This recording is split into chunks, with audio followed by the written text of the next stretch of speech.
This is Dragon Age now? What's this? Okay, let's watch it. Oh no. Oh no, not again. Here we go. You guys ready? You're not ready? I'm not ready either. Let's watch it. Pounding that snake's nose. She's still holding the ruby in her other hand. Maker's panties. I was so proud. Oh, Ah, shit. They're still holding it. Sorry. What are you doing? Pulling a barb. Oh, okay. a barb? Tradition in the Lords of Fortune, from one of our old members, Barv. Good guy, but like most of us, his plans went sideways a lot. Bad blood among your crew's not good for morale, but there's not always time for big, drawn-out apologies. So, when one of us screws up and we know we've screwed up, we do a quick 10 to put it right. I will say that, looking at her, she's still hot. Like, I think that the other picture that I saw, like, she definitely is still hot. Now, like, the narrative and, like, her doing push-ups because she she used the wrong pronouns, yeah, it's really stupid. But, like, you know, I wasn't really paying attention. Barv. They did nerf her boobs. I think they did. That's pretty common.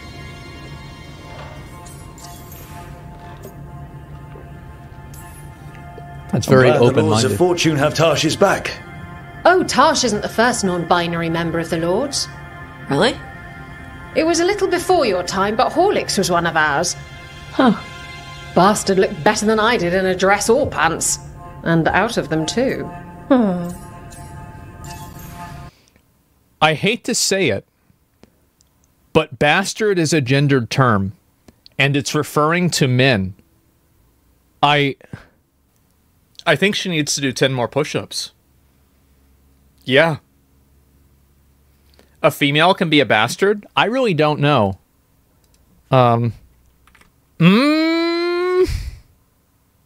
It says a child.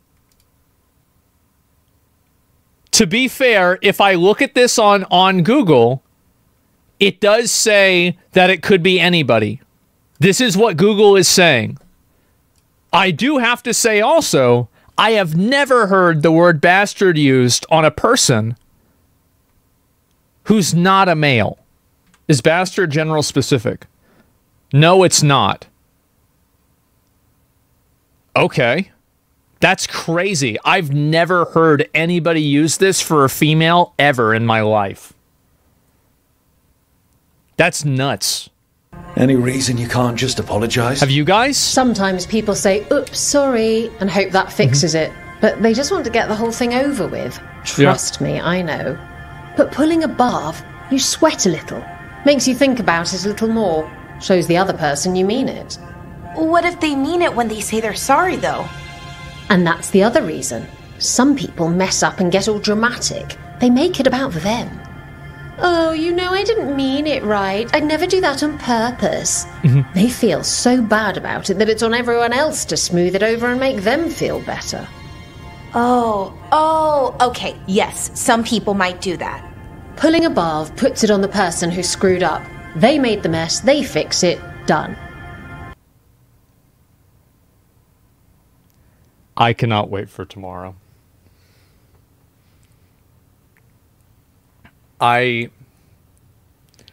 Tomorrow is going to be such a good day for me. I'm going to wake up early.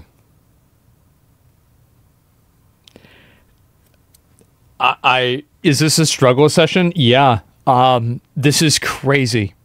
What's this dialogue? It's not dialogue. It's a sermon. You have to understand that.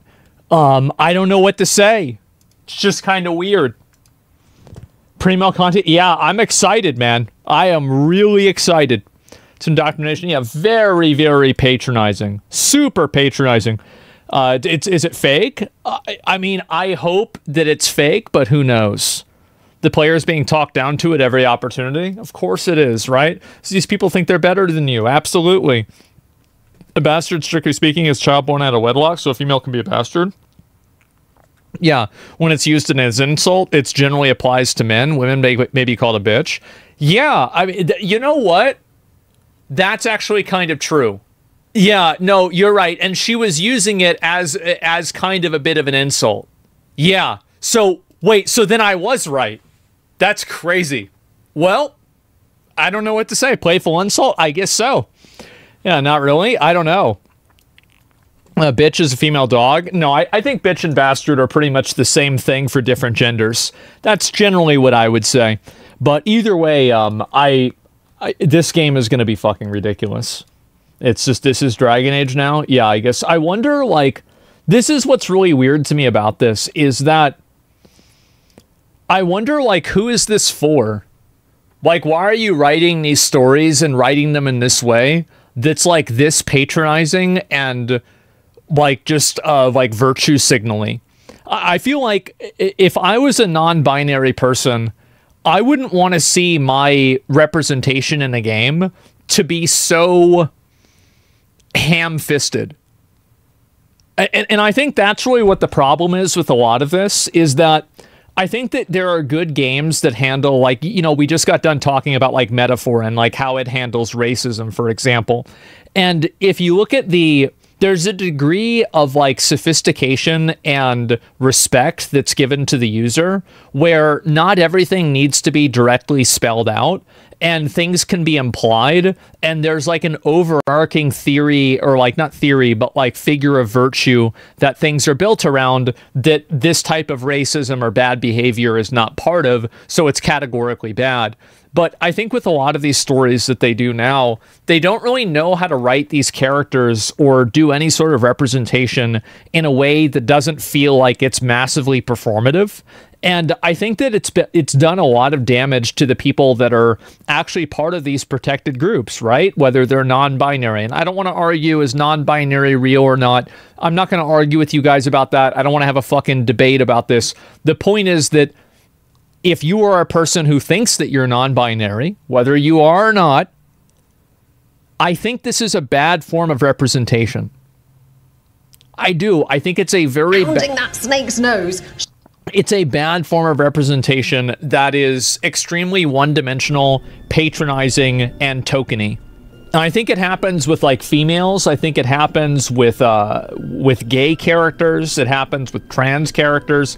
And I think that the more, like, basically, there's a lot better representations of people that are gay in, like, I think a lot of stories, because I think that a lot of people are more, like, they see, like, there's just more gay people out there versus, like, non-binary people, right? Just on matter of odds. Like, I'm sure everybody here knows somebody who's gay, right? We all know somebody who's gay. I know plenty of people who's gay. Several. Yeah, sure, right? But, like, a lot of people might not know somebody who's trans, or might not know somebody who's non-binary. Like, I know people who are trans. Do I know on a personal level anybody who's non-binary? No, I don't. And so I think that what ends up happening is that, you know, characters like this get written, and they're written as of, like, they're treated as if, like, they're special or, like, different. And I think that that's, like, a very unhealthy way of providing representation for people, because when it's constantly being reinforced and being treated like this person is being given some sort of, like, special appropriation or special awareness, I think what ends up happening is that it's off-putting to a lot of people, and it just ends up, why point it out? Yeah, exactly, right? You're pointing it out, and you're making it like now it's a conversation point, and they are now being othered from the group of everybody else. And I just think that, like, in general, it's, like, a lot of, like, weird stereotypes, etc. It just brings more hate. It is. And I wonder, like, you know, when you're writing stories and you're doing stuff like this, like, who are you really making this for? Like, who is asking for this? Who wants this? I don't think anybody needs this, you know, least of all probably non-binary people. I just think this is such a horrible form of representation. And whenever I see this in video games, I think that this is what I was talking about before, about how it's like a mining canary.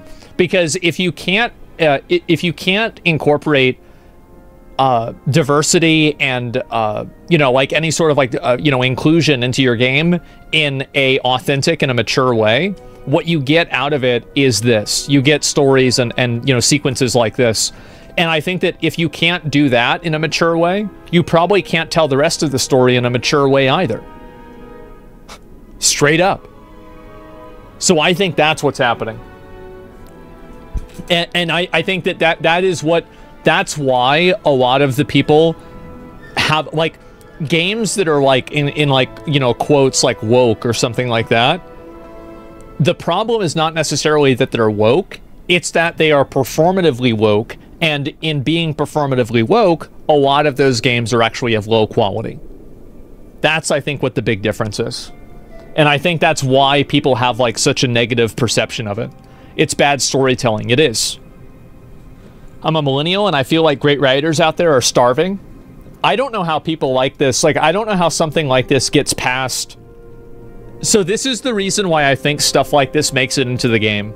The reason why I think it makes it into the game is probably at the studios that are writing games like this and making these games, anybody who is opposed to having lines and representation like this in the game is seen as a person who's trying to suppress representation, and that's probably something that doesn't really look very good as a person with a job in, like, this career.